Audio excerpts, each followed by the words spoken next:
2022 is unique. Hello, welcome to this podcast where we will explore the role of a pediatric nurse who is regulated by CQC. I selected this role because of its crucial impact on early childhood and primary care context. I'll be looking at the various aspects of communication in this profession and how interprofessional collaboration is essential for providing beneficial pediatric care. Let's start by the role of pediatric nurse, which according to Menino et al. 2022 is unique as they take on functions previously performed by doctors, such as diagnosing and creating treatment plans.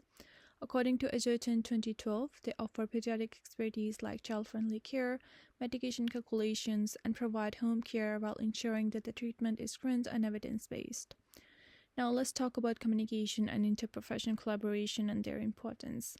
So communication, according to Mate 2023, involves sharing thoughts, information, and instructions between individuals. Communication is crucial in multidisciplinary teams for maintaining medical records, diagnosing accurately, and planning treatment effectively. Healthcare professionals must communicate effectively to build trust and share knowledge. Involving stakeholders like parents, children, interdisciplinary professionals, and advocacy organizations promotes a holistic understanding of the child's situation and a person-centered approach to decision-making. Pediatric nurses must communicate age-appropriately with children and inform parents of child's condition and treatment options while considering their preferences and worries. Then interprofessional collaboration refers to a variety of licensed healthcare professionals and voluntary sectors who work together to provide holistic care to service users. Littlechild and Smith 2013. Watanabe et al. 2023 states that due to the difficulties communities are currently confronting, interprofessional collaboration is necessary in multidisciplinary team to implement patient-centered care, avoid medical errors, and to improve patient care outcomes. Sheehan et al. 2021. By interprofessional collaboration and effective communication, pediatric nurses can engage with the stakeholders and promote awareness, better laws, and improved funding for critical care.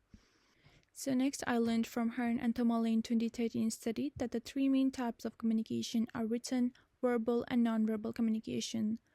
While writing assures clarity and record, according to the evidence of Bellany 2022, verbal communication allows instant exchange of ideas and expresses patients' wishes. Pediatric nurses can use child-friendly language and tone to build trust and reduce anxiety in young patients.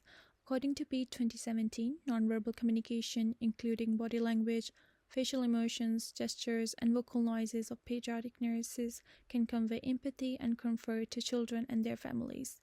Furthermore, Hearn and Tomale in 2013 state that cross-cultural communication is important in pediatric care for understanding cultural expectation, adjusting communication methods, and accepting differences.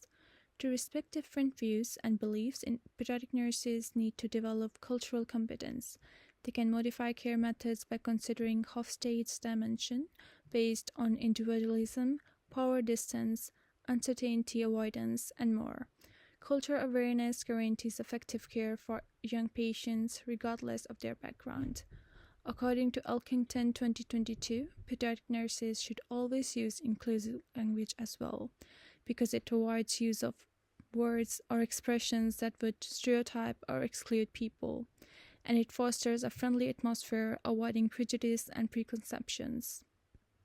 All these types of communication contribute to a collaborative and effective professional work environment in a multidisciplinary team. Now let's see how interprofessional working is applied to pediatric nurse. So interprofessional working is necessary as no single professional can meet all needs in complex situations. That's why professionals have a moral obligation to collaborate for patients' best interest. Evelyn et al. 2002. Thomas et al. 2014 also gives the example of Victoria Climby and baby Peter Connolly in their book to highlight how inadequate child protection can result from lack of training, poor communication, and subpar supervision. Pediatric nurses must collaborate with multidisciplinary teams by considering child's medical, social, and emotional needs to provide comprehensive and high-quality care. Ashikali et al. 2021 states that inclusive leadership in interprofessional work fosters diversity, individuality, and belonging among team members. It encourages them to express their perspective and exchange unique qualities, leading to a more inclusive and productive work environment. Wan Kikwabeng and Wang Ginkel 2004 and 2010, Randadel et al. 2016 and 2018. The two communication theories that I chose to apply to pediatric nurse are Bandora's social learning theory and Forsyth's model of communication. Social learning theory by Albert Bandura focuses on understanding human behavior through determinants and mechanisms for development, maintenance, and modification. Wolford 2023. Pediatric nurses can use Bandura's theory to set good examples in communication and behavior. They can influence children's behavior and attitudes towards healthcare, creating a less daunting environment and promoting trust and collaboration. Friedman School's Forsyth model of communication suggests that every message consists of four aspects: facts, what happened; relationship, how the sender perceives the receiver; self-presentation, how the sender feels; and appeal, what the sender wants. Strabig 2017. When communicating with children and their families, a pediatric nurse implements this model by paying close attention to the emotional and relational component of communication. Self-facts when they guarantee that the medical information is clearly communicated.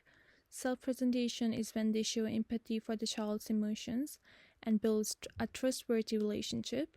And appeal when they offer guidance in a way that promotes compliance. Now let's discuss how communication functions in negotiation and conflict management in the healthcare environment.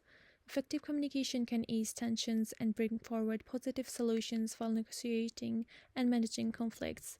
According to Ellis and Abbott 2011 and Barr 2012, conflicts can arise from differences in viewpoint, role expectations, jealousy, unfairness, disrespect, or even lack of communication.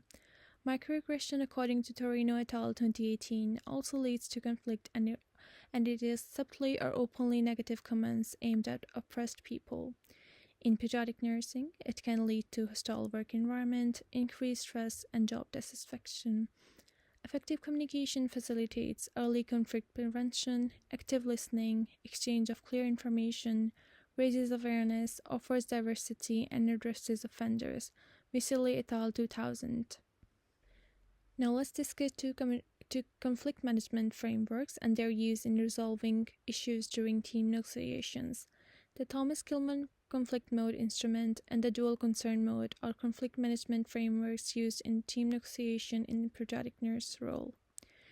The Thomas Kilmann conflict mode instrument evaluates individuals' conflict handling abilities using 5 modes: compete, collaborate, compromise, avoid, and accommodate, distinct from assertiveness and cooperativeness. Jones and John 1976. Then the dual concern model, also known as the Black-Moten managerial grid, similar to Thomas Kilmann mode, combines 2 dimensions: concern for people and concern for production, and categorizes interprofessional conflict handling styles into accommodating, avoiding, collaborating, competing, and compromising styles. Sorensen et al. 1999. In a pediatric healthcare team negotiating a new care plan, accommodating nurses can maintain positive team relationships and prioritize harmonious teamwork. They can avoid conflict by temporarily stepping back from negotiation, allowing more time for reassessing the situation. Collaborating nurses actively listen to team members' concerns and aim for a win-win solution for both the team and patients. Competing nurses may need to prioritize the well-being of children in situations where their proposed care approach is at stake. Compromising nurses can find a middle ground between the new plan and existing one, ensuring a fair balance.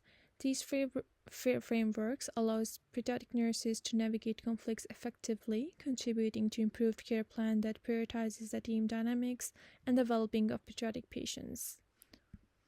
Now, ethics in interprofessional practice is also vital for respective collaboration among healthcare professionals. For example, in a critically ill child case, pediatric nurse, psychologists, and social workers use principles of autonomy, beneficence, non-maleficence, and justice to create a thorough patient-centered care plan. These principles ensure decisions are made in the child's best interest while considering their choices if appropriate. Sensitive information is handled with care to avoid harm, and fair resource distribution is ensured. Beauchamp and Childress 2009 and Gabriwood et al. 2017. To sum it up for you, a pediatric nurse provides comprehensive care to young patients considering their medical, emotional, and development needs. It's amazing to realize how important it is to comprehend interprofessional collaboration and communication theories like the Four Sides model and social learning. And let's face that conflicts happen, so this is where conflict management theories like the dual concern model and Thomas Gilman come into play to assist experts in coming up with the best solutions. As you come to an end, remember that the core principle of pediatric care is effective communication. It's not just about preventing conflicts, but also about ensuring that every child receives high quality care infused with compassion and understanding. Thank you for joining me on this enlightening podcast, and until next time, I encourage you to keep communicating and being kind to make a positive difference in young patients' lives, as together we can create a brighter and healthier future for them.